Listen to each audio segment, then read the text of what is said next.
Ginger Prime stands with a rallying call. Pixelit faith standing strong through it all. The frame rate may falter, but hearts won't fall. Chrono rewrites what you thought you knew at all. Late to the game, but his wisdom lands clean.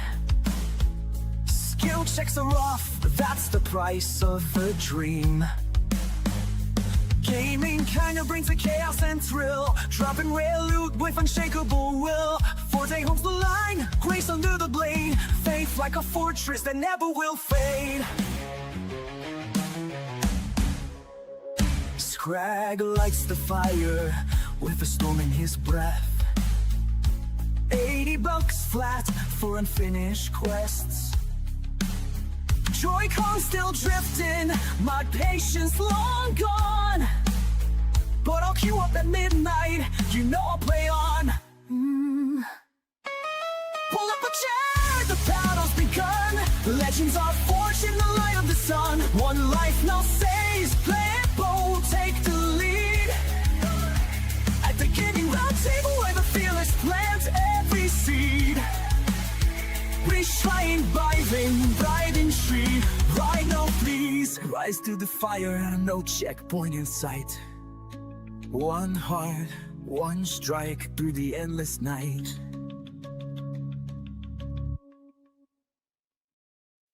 Hello, everyone, and welcome back to the Gaming Roundtable. Ginger, aka Brian, with my friends Corono and Scrag, and we are breaking down what I felt like just was a pretty epic week. We've had a little bit of quiet, a lot of little bit of news stories, but this week some big things just kept happening. And I'd like to sit down today, as usual, talking to you guys about games, gaming news, and all that so much more. I think the best story, and I want to preface this because Chrono, you're bringing up this point in the pre-show. This isn't a full-on victory, but it does feel like a step in the right direction. Definitely good. Nintendo and Pokemon and the lawsuit with Pocket Pair. What's your read on that? Because you did tell me, and I've seen it too, where people are like, "Oh, we won," and it's like I've seen. Okay, so just to set some context, the Japanese Patent Office did dismiss the claim or originality of Nintendo's patent or application for a patent of capturing monsters. That's what I've read and understand. Yeah, but which is and great. Summoning and fighting with them. Yeah, yes, because that was kind of the biggest concern with this whole lawsuit against Pocket Pair is how does that impact literally every other game that does this, right? Well, see, that's the thing too, is they got that from Shin Megami Tensei, so they can't. I don't think they can. Yeah, it's just to say, right, exactly. The patent office said, "Hey, there's not an original enough idea here for this patent," which is great because I feel like, from what I understand, that's a lot of what Nintendo's lawsuit hinges on, right? And so it's not a victory in the sense that the case is over. It's just the patent office struck down kind of Nintendo's main argument. And that's great news. But I've seen a lot of posts. I've seen a lot of videos on YouTube just talking about how Nintendo has lost. And it's like, not yet, right? Not yet. Nintendo's lawyers are very crafty. We want them to lose. And I want them to lose badly because what they're doing is, I think, such like a poison to the industry. It's the same thing with EA and them patenting the Nemesis system in Shadows of Mordor. Well, that was brilliant. Yes. Brilliant system. I loved it. I was like, this is and nobody can touch it. Nobody can iterate off of that. Nobody can take that and say, that's a great idea. How would it work in maybe this different genre or that different genre? So it limits creativity. It limits gamers. And I've talked to many devs that it's like, that was such a great idea. Would be great. And it's so, and what happens? Warner Brothers, they're not doing anything with it. It's just sitting there. Yep. And I think a lot of people would love to see it. Same thing with Nintendo. We as gamers have long been just saying this is I think the success of Power World My kids love it. I love it. It's like it feels like it's an evolution Right. in that kind of genre, something that people have hoped that Nintendo would do. What I do feel, and I wouldn't be surprised by this, and maybe this has already been shared, but I just haven't seen it, is that Nintendo's working on their own version of a survival RPG that's set with the Pokemon universe. Guys. It's not ready, and this is a great way of kind of slowing down that competition, like corporate war, lawfare at its best. And so I really want them to lose. I wanted to have cost them a lot of money. And because I wanted to send a message across all of gaming, be like, guys, what are we doing here? Just make fun games. On one hand, protect your IP. Protect Pokemon. Don't let just anybody and everybody run wild with Pokemon designs and like story ideas. Maybe if it's specific, like whatever. But concepts like capturing monsters or leveling up or whatever it is, like I think we need to I think most of us would agree that copywriting those kinds of ideas is bad for the industry. It's bad for us as gamers because it means we're going to quit getting creative stuff. A lot of the sentiment towards Pokemon as a whole right now is it's uninspired. It's not fun. It's lacking a lot of technical polish, and they're not wrong. Like that, I would agree with a lot of those things. Pokemon has gotten, it feels like the Pokemon company has gotten very comfortable where they're at. I mean, they're the number one entertainment franchise in the world. They can't get much more, comfortable than that, I guess. But if they stop iterating on games and quit making like high quality stuff, and then they just start suing everybody that tries to come up with their own version, then we just quit playing Pokemon? Like, is that what happens? No, it just means that new ideas quit showing up, and that's a very good thing. Yeah. What do you think, Scrag? I think you can't copyright the expression of game mechanics as per law. Well, isn't this filed in Japan? Like that's one of the things that I was like, oh, that's just going to get thrown out. And then it's like, oh, apparently in Japan courts, there are a little bit of differences. And that's, Pocket Pair being also a Japanese company. I was like, well, dadgummit. That's really it's really what's going to help them is the fact that they are a Japanese company. And that the patent office actually looking over these patents. And from what I understand, that patent in specific is like a child of a parent patent. Apparently, like if you can imagine like a tree, it's like you have your root and then you have, you can file patents under that. Well, this specific one that got denied is like a child patent of several layers deep. And so what that can lend to is anything branched off of that patent can be like kind of dismissed as well. But then it calls into question some of the parent patents. So it kind of goes like in both directions for them. And so this could be a turning point in the case for sure. It's just we still need to wait on actual judgments from the courts. Yeah, and I'm sure that's not going to be coming anytime soon. But yeah, I think it was, at least if nothing else, a positive story in my week. Yeah, where for sure. The rest has just been absolutely. It was something I did not see happening, and I'm excited that it did. Oh, the Pokemon thing, not the New World shutting down. Oh, no. You're like, no. I hate that game, dude. It's just like, no, New World. I talked about that on Wednesday, and I was just like, this is not good.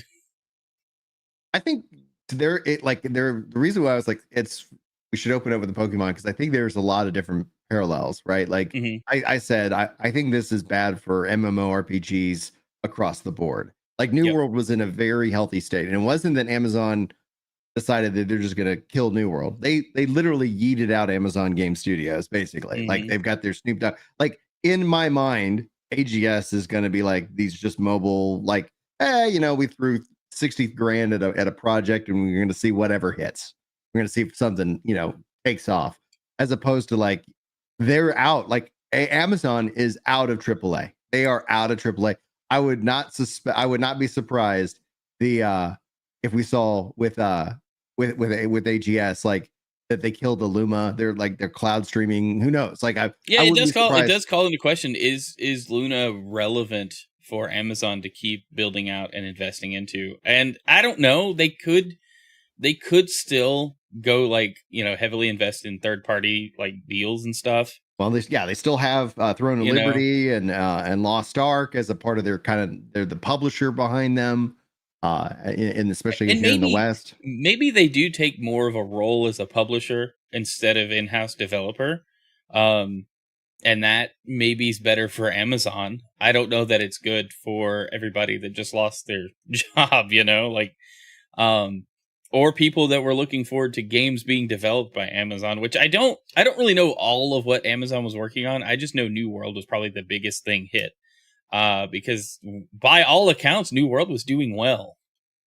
Yeah. Like, and the numbers, like, it really had stabilized. And if you looked at like just the trends, like month over month, the base population was increasing, especially on Right. PC. There was things on the roadmap that I thought would have really made that much more beneficial because it's on consoles. Honestly, I guess the question that I've been kind of mulling over in my mind, and I haven't made a video about it, is that I do wonder, because they said that they're gonna keep servers up and running, and most likely they're gonna let them run through 2026. They pulled the game off a sale for Steam, so you can't buy it. The only way you can go get the game right now is on a PlayStation 5 if you have PS Plus, one of the higher tier options. Oh, really? So you can still I didn't go know and they pulled it.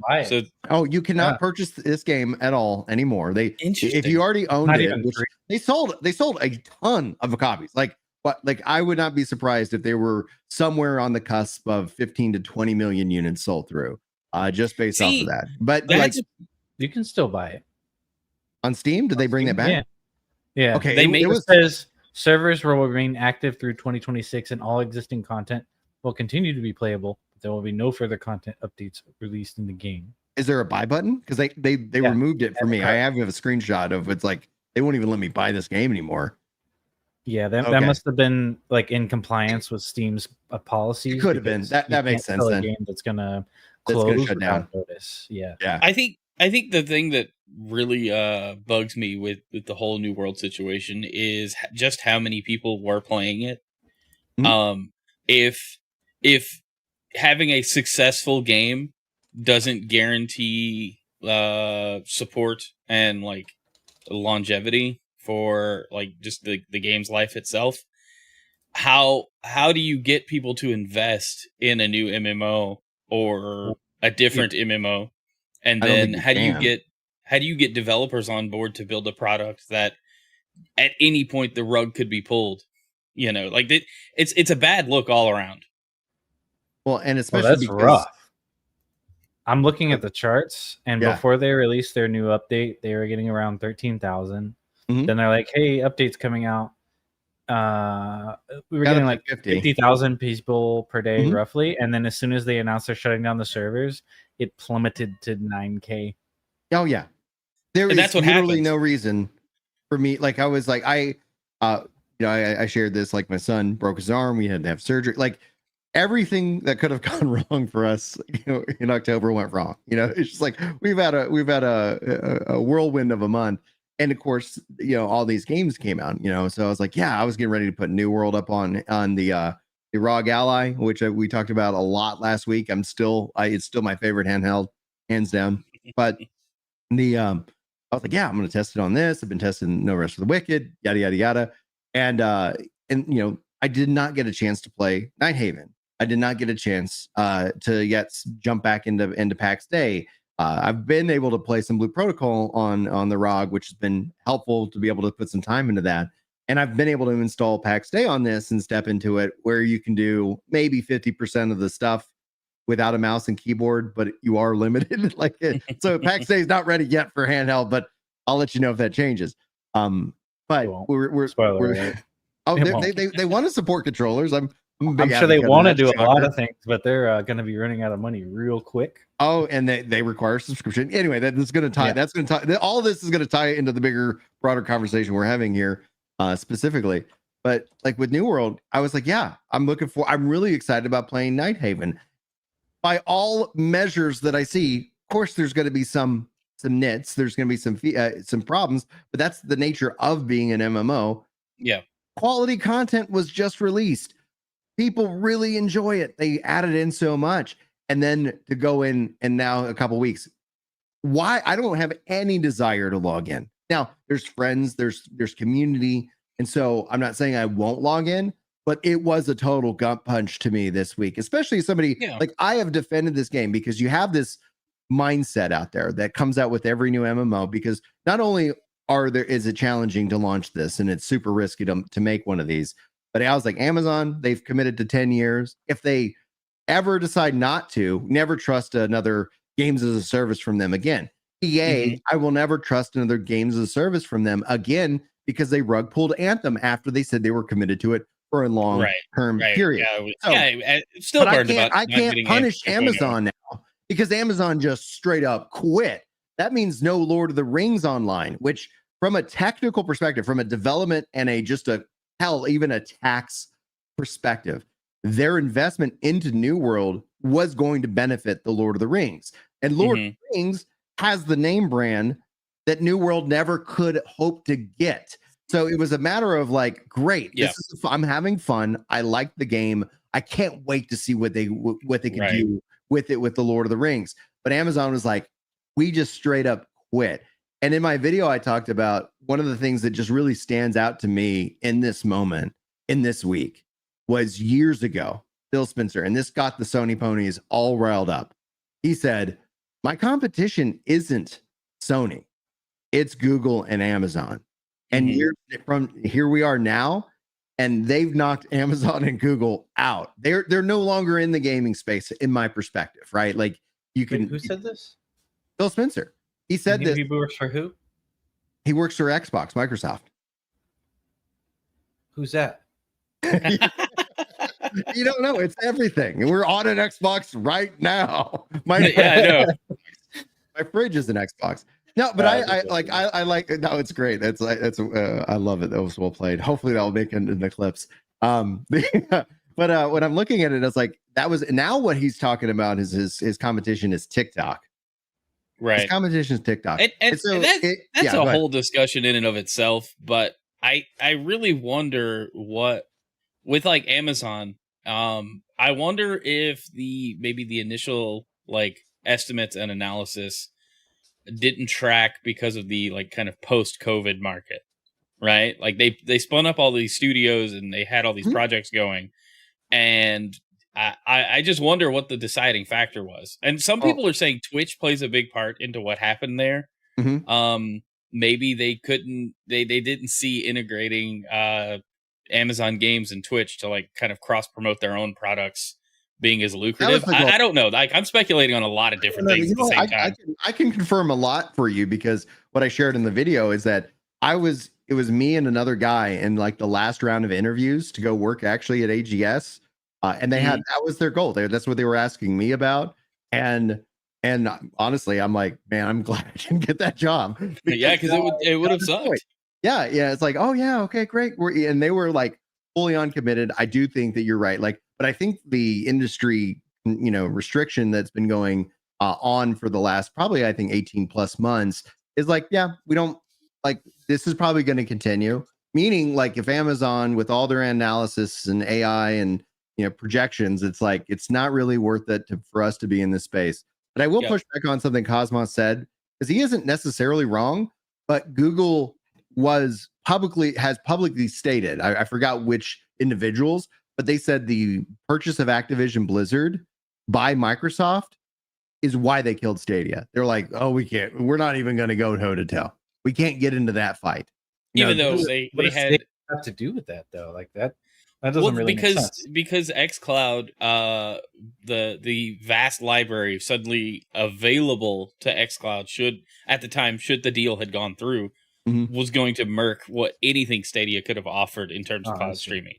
That was before Microsoft was forced to offer deals to like GeForce Now and a bunch of other third-party like cloud streaming services. I think obviously very premature. I felt like Stadia actually had just a great tech stack, and that's where I was like, I was pumped for some of the streamer friendly features that Stadia was offering, like going straight to YouTube and the ability, like if I was playing a game and streaming it, that you could just literally click a button and you could even join me, and like there was a lot of potential integrations. And I think that ties right back to your point New World and Twitch, they originally had this concept of these, like, we're going to integrate into this platform, but we're also seeing a massive decline in Twitch. In fact, I don't know how you guys feel, but like outside a handful of stuff, it just feels like Twitch is just evolved in like this high school drama.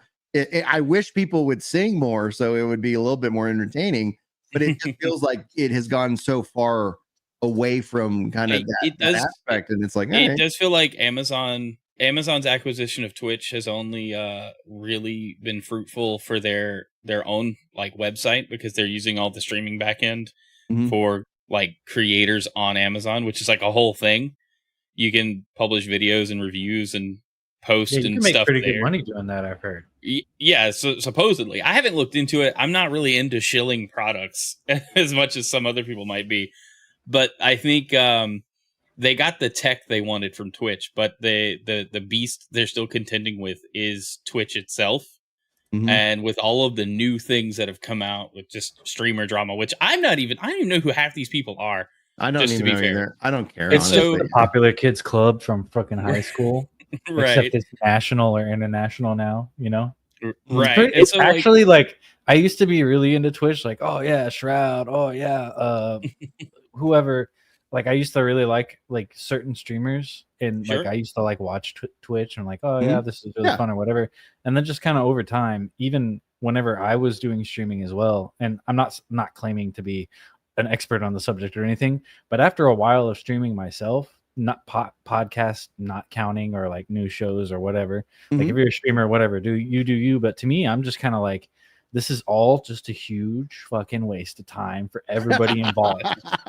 Think about how many video games could have released this year that would be excellent if Timmy Buck 2, whoever that is, instead of watching Forsen or fucking what's his name, streamer guy, play Fortnite for 16 hours, he was learning how to write C#. Right? That is a fair argument, and as someone who's multiply that by like 10 a million streamer, people. Like I also feel it on the other end, the time I spend producing content, and it's just like I could have been doing literally anything else. I just love making content though, but I do too. I want to talk about it. I want to talk about what you guys are kind of alluding to, but I do want to address what Kit Fox said in chat. He says, that's what I'm saying with all these fake YouTubers who claim to love the game and just give up on day one. Like, what the F? Feels like a cop out. I felt that too, Kit, when I was reading a lot of the oh goodbye messages, etc. Like, it's like I remember so many people dogging on New World, and not that it wasn't without, and you know, it's immune to critique, right? But I'm talking about the act of cheering and hoping that it dies and hoping that Amazon shuts it all down. And I think they're thinking, you know, yeah, they're going to get New World. I wasn't expecting they would just quit outright, because it's like my thought is like, well, if they do that, if they do decide to quit on the game after they've promised not to, well, then I'm not going to believe any promises they make. And so I feel personally just like really frustrated, because I can't punish them back. I can't be like, all right, well, fine. Yeah, I'm not going to play your Lord of the Rings game now, because I can do that. Nobody is. Nobody is. And that's I think a real loss for MMOs. But to the thing, and this, I don't mean to sound like you know, like an asshole, but it's that as somebody who is or has been in the 1% of Twitch, which is to say nothing, because if you got to be in the 1% of the 1% to be in that cool kids club where like you're making like stupid money. But as somebody who's been in that size, in that space, and has had a, you know, noticeable audience in the past, it's like, yeah, I feel things have really shifted, have really changed. And it's like, I enjoy making content, but you're right. Like there is an aspect of like, what is my time best served in? And so for me, and this is just life, and, you know, Chrono, you got kids, and for anybody out there, it's like, I don't know if you get the question of like, how do you do this with kids? It's like, yeah, you just kind of pick and choose. You kind of make you make your choices, and you go with it. Make it work where you can. Right. Know? And it's like, yeah, my content, like outside of doing this as a live show and the very occasional live stream, my content's all VOD based. It's all video information, value driven content that I enjoy kind of compiling and being able to bring my expertise, you know, to it. But it's like, yeah, like I could not in my mind, like if I was maybe 20 years old and never wanted to have a child and had nothing else to do, and like, okay, cool, yeah, make a run at it. And that's what I feel like what it is. It's just a bunch of childless, people. Yeah, I mean, who I feel bad for. Who I'm like, man, I don't, I'm not chasing numbers, obviously. Yeah. Because if I was, I would have dropped out of this a long time ago. Dude, yeah, chasing numbers is stressful. Yeah, it is fun to do, and if you're doing it because it's fun, that's cool. But I don't know. It doesn't matter who's doing it. At least to me, from my point of view, I still feel like when I'm watching a streamer, it's just like, okay, if I talk to them and they talk back, they're doing it because they have to, because otherwise I'm going to leave. All I'm going to say is I'm just absolutely thrilled right now that Pirate Software has not been in my feed for at least a couple of weeks. I'm just like, all right. I still follow I still follow his channels because I don't know. I'm too lazy to go through and clean up the subs sometimes. No, I really have nothing against the guy. I mean, it just seems like he suffers from a common disease, foot and mouth syndrome. It just no. The foot never gets there because he's always right. Yeah. Anyway, it's a call back to earlier this year. But yeah, so go. You were saying, Chrono. I was just saying, like, as a creator, if you centered your content around New World and that was like all you were making stuff on, I hope you have a plan B. Like, oh, dude, I've also thought about this back in the Final Fantasy 14 days. It's like Chris was like, always like, yeah, we're gonna push him for full time. He was able to do that for like a couple of years. In my mind, I was like, no effing way am I going, like, I'm going to have fun. I'm going to do this. It's cool that we have a community that wants to hang out and have fun, and we're having a good time. But I was like, I'm not hanging everything up on this. And now, like, even 14, there's the other side of the story here is that games as service, MMO specifically, also massive, like, people are just kind of not really interested in anymore. For many different reasons, right? Like, everybody's got their own. The thing I shared in my video is like, with all the stuff I had to deal with just this month alone, even if I wanted to, my time is still limited, and it's more limited now. And at some point in the future, it will be less limited. I remember back in the old days of Final Fantasy 11, like, it was, you had the high school and retired. Like, you had these two generations that played games together, because they were the ones who had time. Everybody else, like, you're in the work career and got a there hustling and grinding. You're out there on that real world grind as opposed to virtual grind. Like, spoiler alert for anybody watching live, as soon as we end the show, I think all three of us go back to work, like, almost immediately. I literally was wrapping up a call. It was working on this project, and I'm like, all right, I have podcast time. I was like, this is sacrosanct. I was like, this is my hour. Yeah. I only am a jerk. Like, I'm like, I am not taking any meetings from noon Central to 1 Fridays. That's when I even tell my job, I'm like, that's when I podcast, guys. Like, I have stuff to do at that time. It doesn't involve your little needs and wants. I'm in overtime anyway. Just let me do let me talk about video games with my friends for an hour, and then I'll be back. Give me that 1 hour. Yeah. It's so frustrating with what we saw this week. Like, it literally, like, it felt like a gut punch. But it also then feels like, we see people pivot. Like, I brought this up, Chris and I brought this up. We've talked about it within a lot of the 14 content creator space, because you'd see these people kind of blow up and then essentially kind of fall off, right? And so the 14 community was really great at, like, welcoming in. Like, Scott Zone is one of the classic examples in my mind that comes up. Really popular, really big, and then massive fall off as soon as you cross the finish line. And it's like, oh man, like, my concern is and will always be for the people who get that love bomb and they're like, guys, I'm making it as a content creator in the stream. Like, I could quit my full-time job, and I'm like over here going, no, please, for the love of God, like, keep doing this, but please don't make this your one thing. Until you've got your 10 million in the bank that you can live off interest for the rest of your life. Right. Don't quit your job.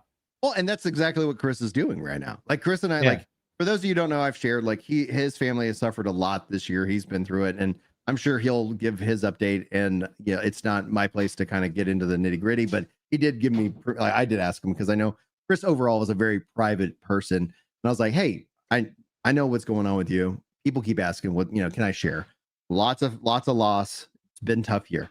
The other aspect of it is that he's working and making money, which is great, because the biggest concern is like he was doing well enough to pay his bills by being a full-time streamer, but he wasn't saving for retirement. And at some point, that day is going to come.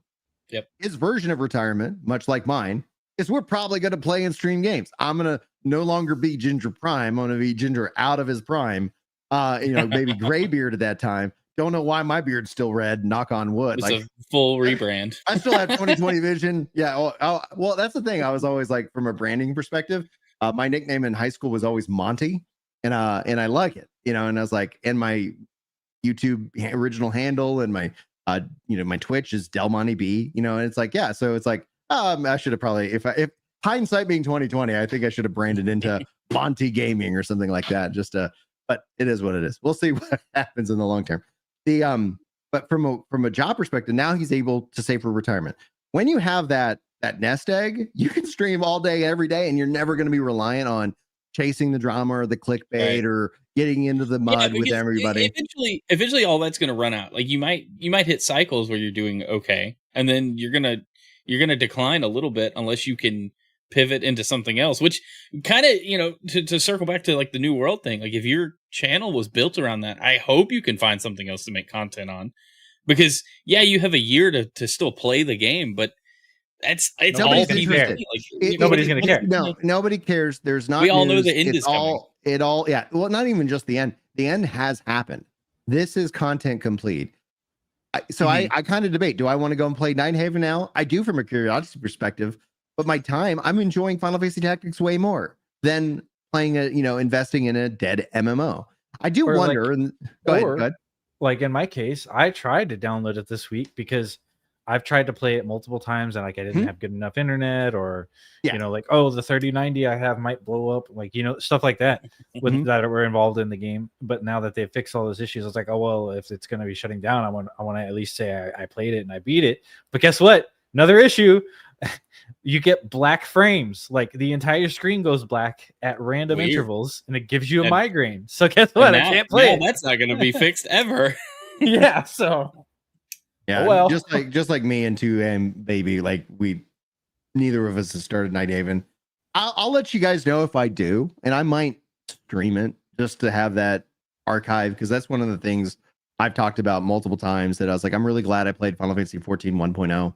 I'm glad I've had that experience. I wish I had that documented. I would love to go back and look at that experience now. It'd be cool for just from a React perspective. Then and now, then and now. Like I would love to have that documented. And so there's a enjoyment I get from streaming, is like having that as an archive of like, oh, this is what my thoughts were at the time. This is my reaction. We have that for Endwalker, which is really great. A lot of people were like, you quit the game and like, were you fake crying? It's like, no, like this was the end of the game for me. Like this was a natural ending point and how the game is the ending of the actual game too.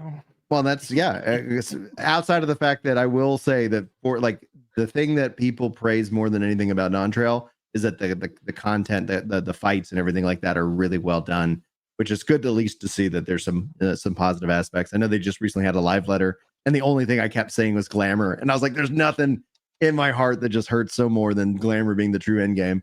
And I do agree. Like we saw Kurt, he talked about like, man, if they had only added a $5 sub, like I don't know how you can do that, because like we know PAX Day, they have a sub. We'll see. Scrag could be very well right. Like they could run out of money and be done. First of all, it's clunky. And they want to charge me $15 a month for something I already paid for times 3. Fuck you. Yeah. I paid you $100 to have 3 plots so my clan could have a bigger base, and then you're gonna go, actually we want more money. Yeah, no, I don't think it's times 3 though. Like I think the maximum you would pay is $18, which for the because I have 3 plots. Right, that's including all the plots. Like, well, still, I paid you $100 for the freaking. I get what it. Do you call it? But financially, we get what we pay for at the end of the day, right? Like if these games were making money, if Amazon was looking at this and saying like, man, we're raking in that monthly sub money. Like I agree. Like probably things not good could enough have been different. For a sub. I'll put it that way. Well what is truly, we are sub stretched. right? Like It's everybody true. wants a sub. So when we look at it, who else has been able to successfully launch a sub-based MMORPG that has had any kind of market success? Name something outside of WoW and Final Fantasy 14. I guess technically, well, do you consider free to play with an optional sub? No, it's got to be a mandatory sub because like I'm Straight for up like sub? if you were saying and in the sub technically is optional for PAX Day, like an optional sub. Well, yeah, you could be homeless. You could join the game and just be homeless. That's cool. Yeah, let's just craft and I'm build playing as fucking nothing. I'm living my online dream as a hobo.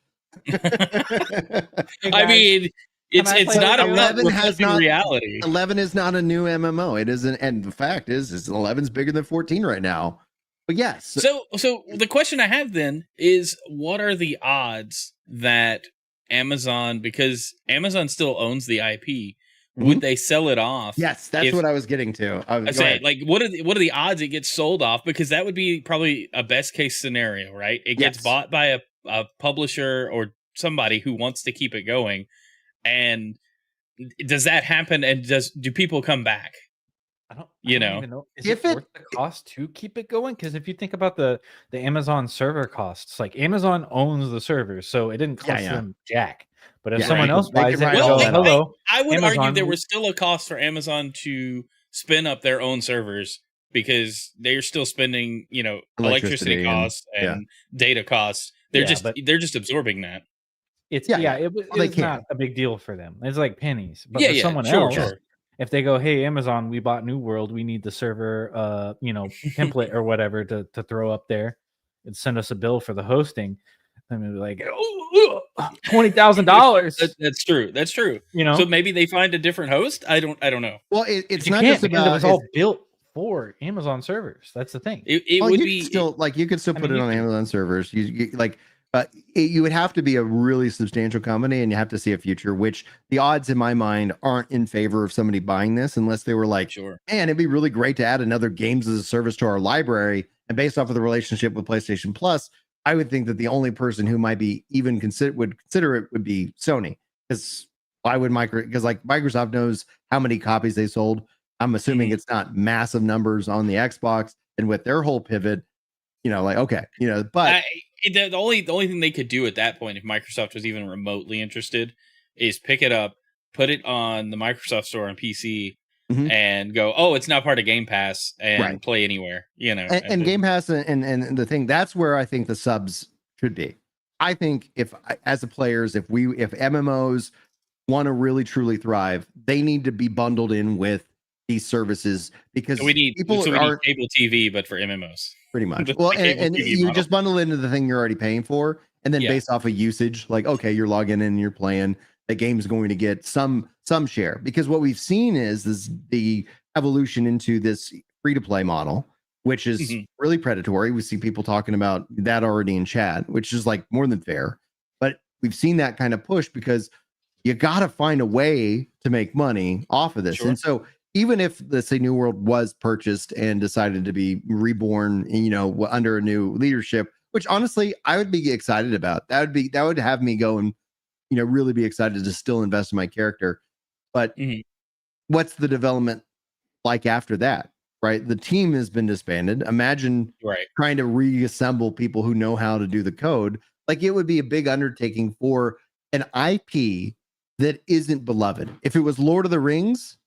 Absolutely. I think no matter what, you slap the Lord of the Rings on top of the same game, pretty much, and you're good to go. But it almost seems like Amazon knew that, and they didn't even like spend the time maybe shopping around to see if anybody wanted to pick it up and take over development. That's what the bummer is, because we have an argument now. It's just like the next biggest thing I can think, that the whole stop killing games movement really could rally behind this game and hopefully make that argument. I'd love to see that. I'd love to see it. Same thing with like Warhammer Online, right? Like that's how you can experience that game through fan. I'm still in my mind, and maybe this has already happened. We'll have to wait and see what if somebody in chat knows, but the WildStar, like there's a couple of MMOs that it's like I really wish survived to today, because not only were they fun and interesting, but I think they would actually do much better in today's market, as we've seen new MMOs really struggle. If Amazon can't make it work with the money that they have at their disposal, if they can't make this work, we're now reliant, in my mind, on more fan-funded games like Ashes of Creation, like Star Citizen, than we've ever been before. And I think those are some of the most dangerous, because expectations, reality, and basically funding has already gone into it. Neither of those games are out, and they're going to be maybe in development for another 3 to 5 years or more. But, so it's like, okay, you have the Riot MMO, which literally had the restart.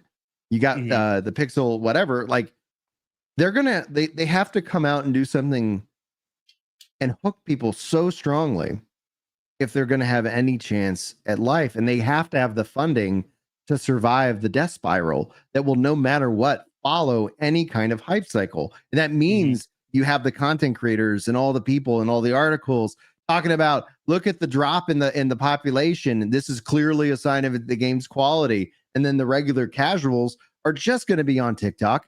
They're just going to be on Twitter. That's the new MMO. The MMO vision that like old school MMO players has migrated to social media. That is where the general audience is. And without them, there's not enough funding for the hardcore content that people like to really dive into. Without some kind of established brand name, safe IP like Final Fantasy or Warcraft, like, you have to have some kind of integrated brand. That's why Riot is perhaps the most interesting, because they can leverage a lot of that branding to help bridge the gap, and they have apparently have plenty of money to do so. But I'm not holding my breath. I'm it's like, all right, I guess we wait again and back into that kind of whole process. There's also another interesting approach that that is being attempted. I won't say who. But basically making an MMO that is not an MMO. I've seen multiple games on Steam so far that are basically like, I want to play an MMO, but I don't want to deal with a bunch of people. And like that's basically the genre, right? I feel like those kind of games in the near future, hopefully, cross your fingers, will be wildly successful. And it will because the MMO stuff that costs money is the stuff that you don't technically need to do, right? Like, we don't need an open world where we can find 1,500 people to go kill a boss. Like, we don't need that if the entire experience that you want is just killing the boss, right? Like, you can just team up with 4 of your friends in a lobby and kill the boss, right? Like, so Fantasy Star Online. Fantasy Star Online. Let's go. PSO3. But even baby. that's PSO3. PSO3. Come on. Even that's too much, though. I'm talking about like literally a lobby, like the old days, like the Half-Life online and the and the like the Halo 2 matchmaking lobbies where you're just kind of sitting there waiting. That's too much. Matchmaking is too much. I'm talking like old, like where you would search for your friend's lobby. Oh, fair enough. Yeah. And it was peer to peer, and there was no cost involved. You just play, right? I think those are the type of things we need to get back to.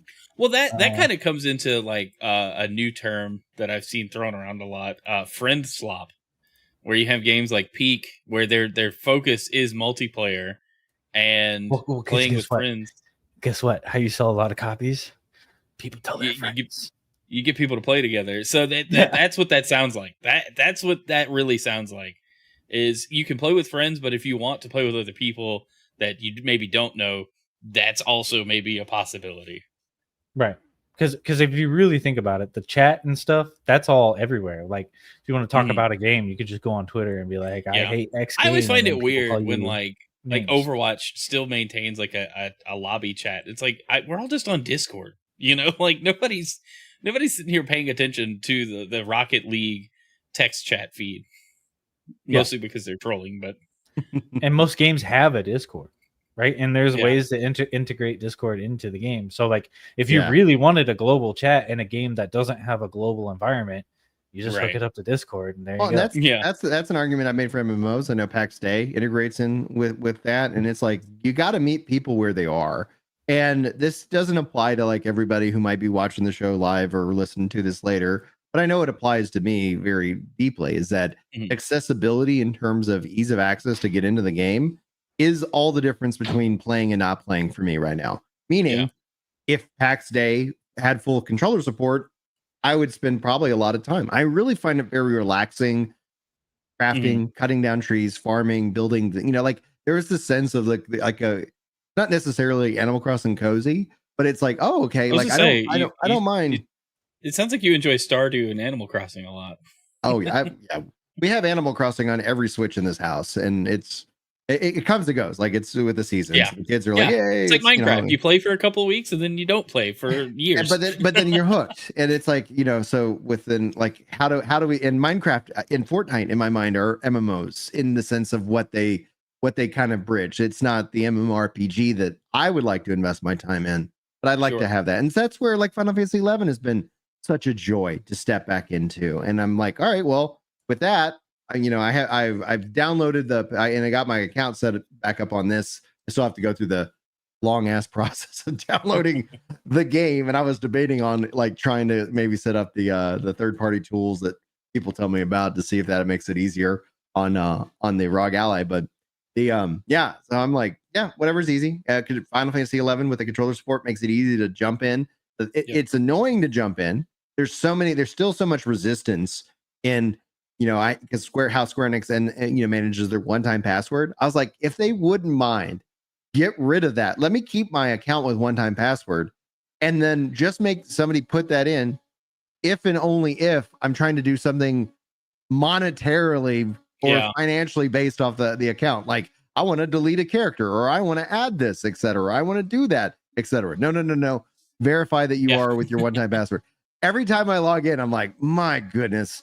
All right, let me find the fob. Okay, let me put in the code. And I've long since I've wanted to take off that one-time password just to make it easier to play Final Fantasy 11. But I do know from experience, and I don't know the individuals, but there has been times where I've been targeted within the Final Fantasy 14 community, and they've specifically tried to get do the issues with my accounts, and I'm like, no.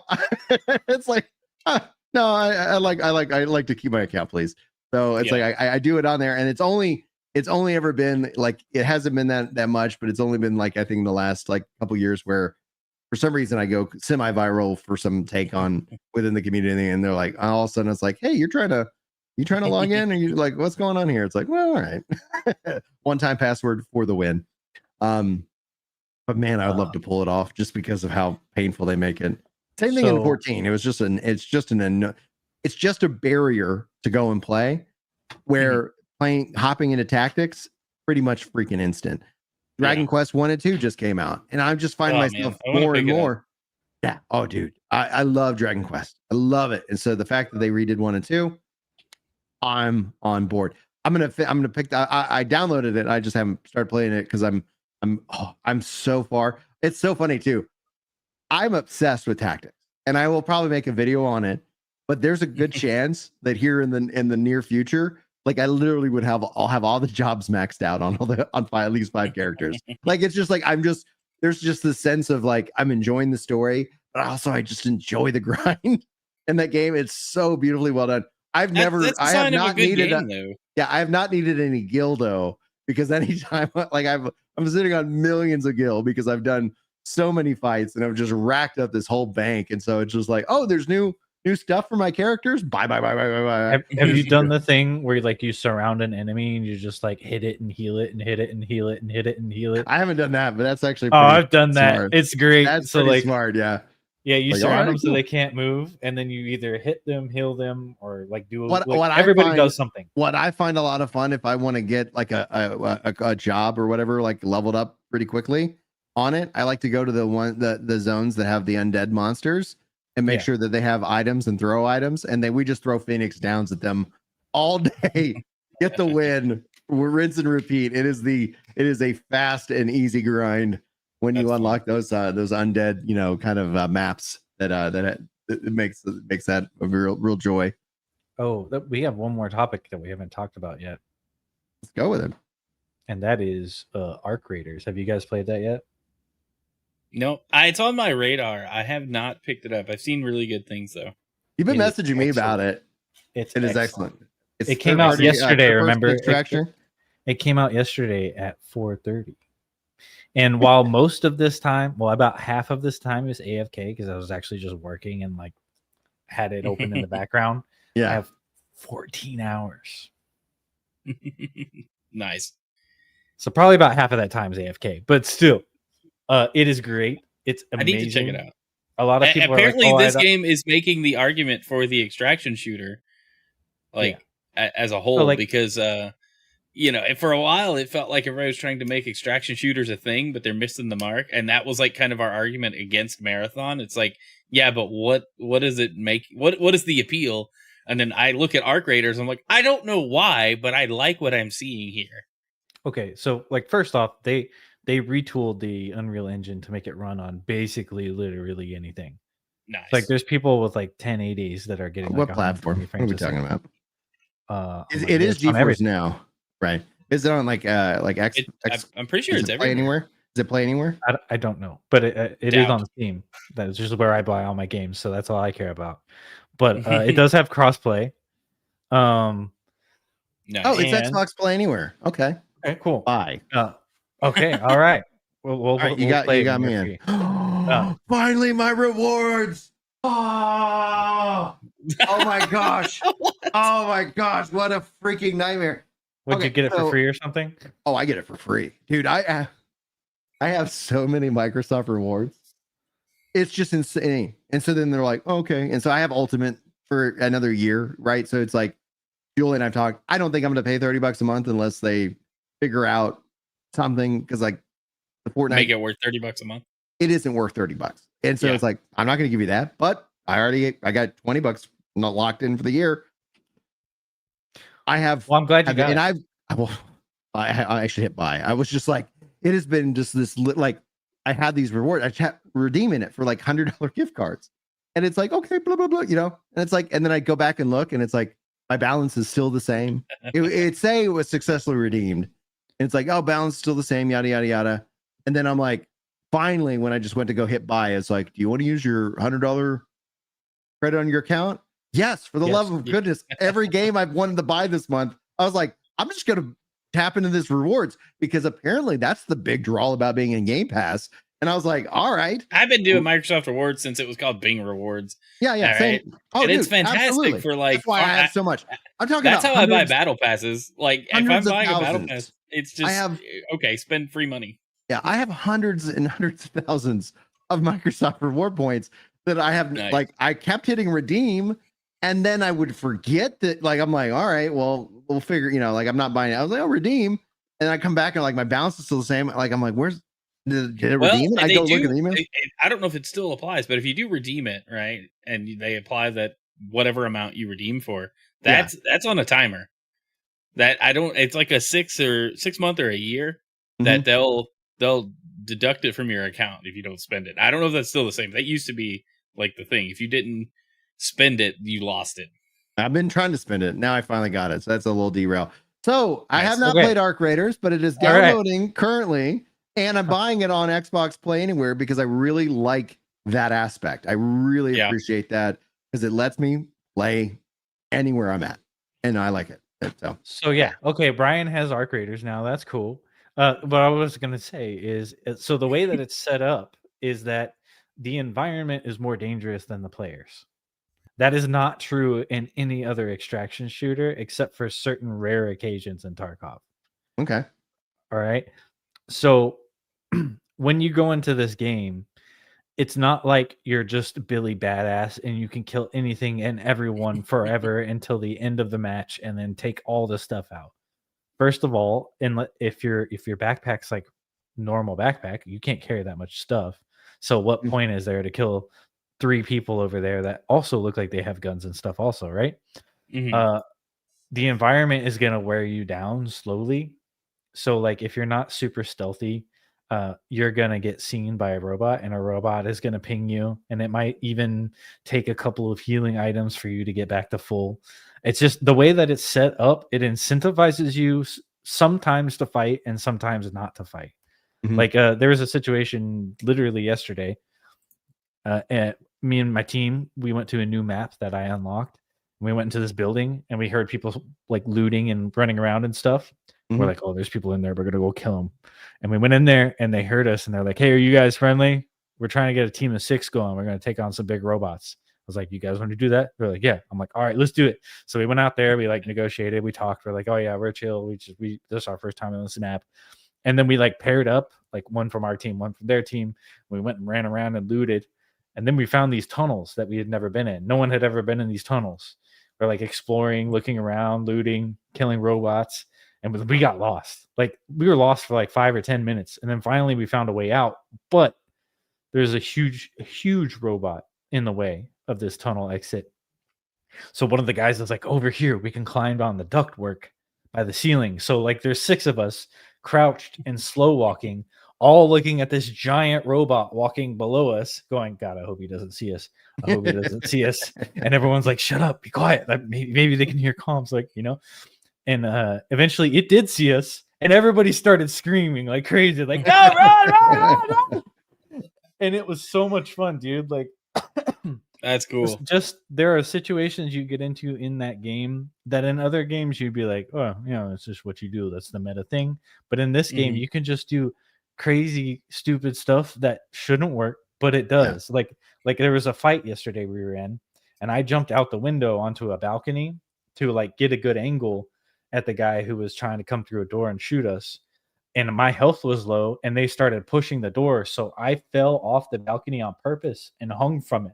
Mm-hmm. And they couldn't see me because of the angle of like the window. The window was high enough where they couldn't see me hanging from the balcony. So I just hung from the balcony until they stopped looting my buddy. And then I got up and then went and rescued my other buddy who was hiding in a corner. And it's freaking hilarious. That's awesome. That sounds great. Well, you sold one copy. At least. Checks in the mail. Checks in the mail. I do want to, I guess, as we wind down and talk about what we're playing, I do want to talk a little bit about what Chris has here in chat. Says, my last hope for MMOs or MMO likes is as a New World player here, where Winds Meet or in ArcAge Chronicles. And I think essentially one of the things I see deeply within the MMO community is it's most of it's always forward looking. Like, oh, MMOs are going to be really great by this next one that's coming down the line. My thing is that with the Amazon thing this week, it's like, I think that's going to send ripple effects across the industry. I think if anybody out there was like, hey, I want to make an MMO, it just got harder because they're going to go look and they're like, Amazon quit. Like they had endless amounts of money. They almost had their own money printer and they kind of quit. And I do think that's going to mean that some things are just going to go back to really continue to be safe, which I think is a curse for the MMO anyway, because most people are just like, I want something new. I want something different. I want what I imagined MMOs could be, 20 years ago. And here we are, and we're still playing the 20-year-old MMOs. I mean, we're still playing Final Fantasy 11, and WoW Classic has its own like devoted following. Yeah. They released around the same time. Yeah. Pretty much. Yeah. Exactly. Anyway, it's going to be interesting to see kind of the ripple effects. I don't think we'll see them right away. I think it's indicative of the industry as a whole, though. You think about older games are still super popular, and that's kind of the trend. That's one of the reasons I think Halo got the remake it did, and we didn't get to touch on it this week. Yeah, we haven't even touched on the Halo stuff coming to PlayStation. The waves that made. I think it's awesome. A lot of people were upsetty spaghetti about it, but I'm like, you just don't want your franchise to survive. How are you in that much listen, echo chamber hole that this is breaking news? What you don't know is that the Halo community is a bunch of miserable, petulant babies. All right. I'm sorry, did you say the gaming community?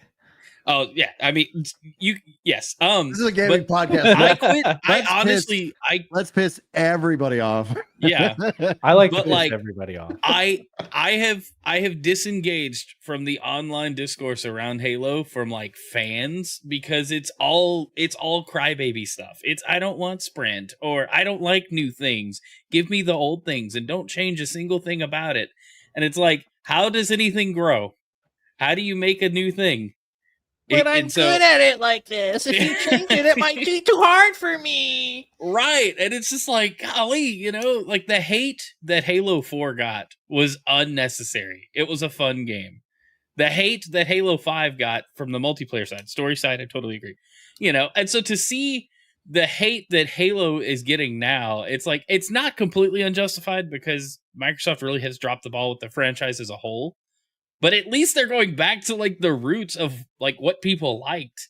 And they're not doing it for no reason at all. It's because the first game was really good. And you can bring people back in. It can introduce a whole new generation of people. It can introduce a whole new, in this case, anybody who was locked in on PlayStation and never has had an Xbox or a PC, which they do exist, you know. It's like, okay. Yeah. So it's that, like, that's good. The thing that boggled my mind and was kind of surprising was it's, you know, called, you know, the campaign evolved or whatever. Yeah. There's no multiplayer. Like, it's not like, now there's co-op you can play the, and I was like, hey, they've added 4-player co-op to split screen co-op, which I'm like, I will not be excited about that feature until it is on my Xbox and I launch you're playing it until exactly. Yeah. I'm like, all right, I'm gonna trick me once, shame on you. Trick me twice, shame on me. I'm not three times. Trick me 3 times. Go. I need to go to therapy. You know, it's just like something is clearly wrong with it. I'm too trusting. I am too trusting of the Halo franchise. But yeah, no mention of multiplayer. I thought that was strange. Well, because they're not doing it. Supposedly, the rumblings I've seen are the next mainline Halo title that isn't a remake of any sort will be the multiplayer platform going forward. Yeah, and so didn't they already maybe it's Infinite. It turns out Infinite isn't. No, so that's the thing. They don't want people with the new studio. They don't want a fractured player base, and that's what I think hurt Halo Infinite. Is you had Master Chief Collection also running just the classic multiplayers that everybody liked alongside Halo Infinite's brand new multiplayer, and so you had half the people playing that you maybe would have if you didn't have all the support for the classic multiplayers. And that's not going anywhere, but right. It's not going to PlayStation, apparently. And Chris Rice, did Microsoft also cancel an MMO recently? Yes. The team at ZeniMax behind ESO was working on one. Obviously, like like the cancellations, like people are really pivoting hard, and we're seeing a massive industry shift happen. I think fairly quickly. We've covered this probably for the last couple of weeks, talking about the gaming luxury aspect where things are just getting and pricing people out, and that doesn't seem to be changing anytime soon. And I think that's going to have big ramifications, and it deals with a lot like at the games as a service, mindset. What are my kids interested in playing right now? Yep. Fortnite, Minecraft, and okay, cool. That's what they're playing. I'm thankful my kid has been super into Donkey Kong Bonanza lately. Well, we've done that, but it's like those have become like these one-off like little moments where you just kind of hop into it and then you kind of come back to your home base. And I know people have talked about MMOs and having a home MMO, a base MMO, you kind of go back to. You might go and dabble with other stuff. And it's like, I think that has become more and more fewer and far between. And so people's home base is Minecraft or the Fortnite. And these MMOs aren't able to kind of siphon them off. And the financial needs that they require, the money isn't there to support them. And so, I think we're just seeing mass cancellations outright. But we'll talk more about Halo next week. I've got, I'm very curious. I think it's a really good, a really interesting thing. And obviously, like, that's what I said, like, who in the right mind didn't see this coming? Like, at some point, I'm tired. Y'all call me a liar. I get called liar or idiot, etc. And I'm like, guys, this is what's happening. Starfield, guys, coming to PlayStation. Like, it is. I don't know when, but I know it is. Like, these things are happening. I was always just like, Microsoft's just going to put their games on everything. They signaled that 10 years ago. And when people and the thing I always wonder is like, are you acting surprised for attention online, or are you legitimately surprised? Because if you're legitimately surprised, you haven't been paying attention. The people that you trust or you're getting your information from are lying to you. Yeah. Or they're idiots. Like it's going to be A or B. Yeah. But it's like this is where like, and no, they're not going to change direction. And no, it doesn't matter what, like, no, this is the new norm. Yeah, concurrent player counts are the metric right now, not hardware sales. Which is stupid. I agree. It makes sense. It makes sense from how popular is this game? Is it worth my time? But when I see a single player game post a tweet, like the account for a single player game is like, oh, we have like 30 million players. It's like, this is single player. They're not interacting. That just means your game. Yeah, that just means you have a lot of people playing. Enjoy. You have a lot of people playing, which is great. Yeah. But if you're a single player story driven game, that doesn't amount to like anything. That's cool. Does that mean you have 30 million sales? I don't know. Like, you just have a lot of people playing. Congrats. Woo. Right. Hopefully it's working out for you. It just seems a lot of things have gotten so vague recently that it's like, all right, people tend to run with it. That's actually something, and we didn't talk about it, and I know we got to go back to work because that's the world we live in. But it's like there's just been a lot of things. I saw like Colin Moriarty, and he showed up on Smash JT's podcast, and there's just been some interesting drama that's kind of like been outputted. Are we finally crossing the point where you can talk to people you don't agree with again? Because no, that was the thing that frustrated me. I was like, all of a sudden, people were like trying to have some kind of purity test because Colin's willing to talk with, undesirables. It's like. But he was willing to talk. Like, that's cool. Who is the Pope in Gamergate that is excommunicating these individuals? Right. Because I don't recognize them as the Pope. I am the Martin Luther of Gamergate too. It's like on October 31st, no less. No less. It's all thematic. I knew you were really a Protestant, Ginger. I knew it. Okay, fun story. If you guys got a second, because I haven't got to share this too much publicly, but I've been contacted. And so I'm working on building out a set because they want me to come out to do a comedy festival in Arizona that's heavily Catholic. Like it's a Catholic comedy show.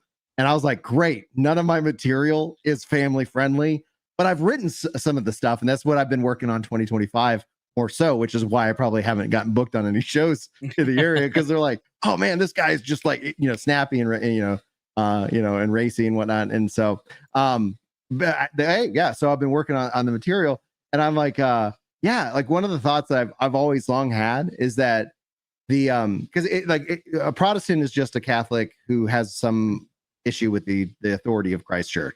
Like, hands down, if you're Protestant, you're still Catholic. That is my worldview. That is the teaching officially of the church. But I've also thought, like, aren't we all Protestant? Like when I sin and when I do these things, am I not protesting something, of in the church, some teaching, etc.? And I was like, yeah, because we kind of joke. We're like, yeah, I kind of go to the Church of Brian Montfort from time to time where, like, yeah, no, and then it doesn't work out. It's like, so that constant, trying to constantly reform and repent and turn away from my selfish and desires, etc. But that's something that I was like, yeah, a lot of the set is going to be like, hey, I went to a very anti-Catholic high school. I'm going to make fun of Protestants for the next 15 minutes. I don't want to make. Okay, all right. To counter that, we'll have a Protestant a comedy fest. All right, and my opening line will be, man, Catholics, huh? They had that comedy fest. No choir boys allowed over there, huh? Gotta make sure none of the audience gets distracted. I can just see Brian getting on stage and being like, Seinfeld, like, so what's the deal with communion wafers? Well, so I'm all in the writing phase right now for this. It's in February. Julie's already approved. So I'm gonna, be, getting back into the thing. But a lot of it's like there's the concept of transubstantiation, consubstantiation, and symbolism, and it's like it's gonna be me making fun of consubstantiation because it's like I can get on board that this is the body and blood of Jesus Christ, or I can also get behind the idea that this is just a symbol. He was just meaning this symbolically, but the idea of consubstantiation, which for those who don't know, it means Jesus comes and rests on the bread and the wine for a little bit, and then for a little bit, And then he just is like, I'm out. It's like Just taking a break. I have a harder time with consubstantiation than I do with transubstantiation. Now, obviously, everybody who's listening to this was like, we were here for a gaming show, and now we're getting theology. Sorry. Like, yeah, just know, like but it's like these are just things and thoughts that I have in my head, and so I'm just trying to work them into an actual set and kind of go with it because it's like I think consubstantiation is the funniest theological idea, and I think there's going to be a lot of things that I'm going to mine in that into the set. Obviously, playing to a and farts on it. There you go. Taking a little nap, like hey, I'm just here momentarily. Like, he strokes are you his sure? beard and then like touches it. Yeah. That grease on there. Anyway, guys, we've taken out enough of your time. Thanks so much for joining us for the live show. If you enjoyed this, also huge thanks to the 9 likes on the live show here with us today. We'll be back next week, probably talking some more Halo, and we'll see what else. Like, because there's just, I feel like we're finally kind of getting into the new season. We're building up to obviously the Game Awards here in December. Ooh. And and I'm gonna be playing some Arc Raiders because it's Play Anywhere. So I'll get that actually also installed on my ROG. Because chances are, if I'm playing a game, it's in handheld mode. Like that's the nature of the beast. Chrono, where can people find you, man? I also, guys, all the links to these gentlemen in them below if you need them. But yeah, I mean, just about everywhere on the internet you can find me. It's some form of Chrono 32123 or just Chrono. That's it. That's it. Greg, what's going on? You can just find me here. I'm not making any content. I think I made my position on that pretty clear today. He's not a I am making creator. Stuff. I'm just not making stuff. You know what I'm saying? He's making stuff up. I'm making things that you're gonna enjoy, not things that I'm gonna enjoy. You know what I mean? Yeah. All right, guys. Thank you so much for hanging out with me and talking video games. Let me kind of get away from the work world for a second, but I already see messages starting to pile up. People wondering where I'm at. So it's time that I say goodbye. We'll see you guys next week. Thanks for tuning in, and hopefully you have a wonderful time. Until next time, take care.